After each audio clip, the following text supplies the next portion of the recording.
Yeah, first of all, congrats to Coach Van Oy. Great result down there in the race for sure, and they're off and rolling like they always are. So it's just a really impressive group, and certainly congratulations to Coach Kiffin on his first Ole Miss win. It was pretty exciting, certainly on Saturday.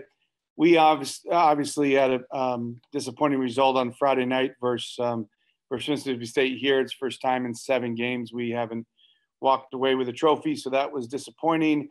The game was really interesting. I think that they scored kind of a fluky goal on a reserve of a corner that we didn't do a good enough job on, and then we really dominated the game. I think the stats would tell you that our expected goals, our analytics said we should have scored about 3 goals in the game, and there's for right now, for whatever reason, there's a cover on the goal for us, and we've got to knock it off and find a way to find the back of the net. I think we're defending really well. We defended well against LSU, and we defended again really well against Mississippi State, and just can't find it on the other end for whatever reason. The guys are pressing maybe a little bit, so we've talked a lot about that.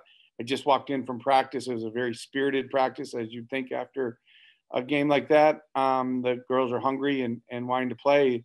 Unfortunately, right now, Auburn has some COVID issues. We play them next. We're supposed to play them on Sunday. That game won't be played on Sunday. So we're waiting to hear when the new game will be.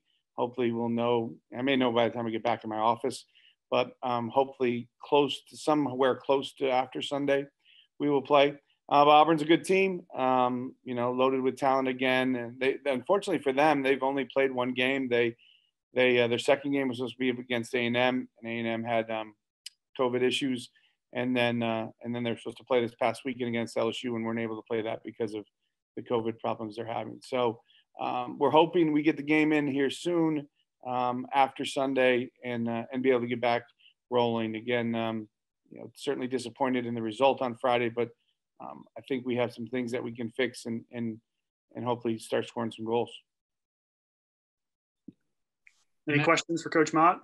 Matt, obviously coming into this year, you knew you'd have to deal with some situations of other teams having COVID, but what's it like from a coaching perspective of having to tell the girls, we got to wait, we got to kind of play the waiting game to see when this game's going to happen?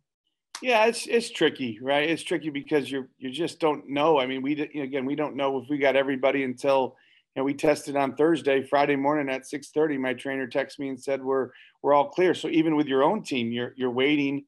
It's a very difficult situation, I think, but we're really glad we're playing and we're able to get games, and our team's done a good job. But yeah, you're relying, what we've been doing as an SEC soccer group is if you're playing on the road, like the other team's telling you that they're all clear before you get on the bus or you get on the plane. So you don't make a trip, and find out that they can't play because they don't have enough players. I mean, it happened last night in the ACC with, Miami and Virginia had some issues and they ended up playing the game, but there were some issues coming out of that rapid test. So it's happening all over the place. It's really unfortunate and difficult to deal with, but I think our players are doing a good job of being resilient and trying to be ready to play whenever we get that opportunity.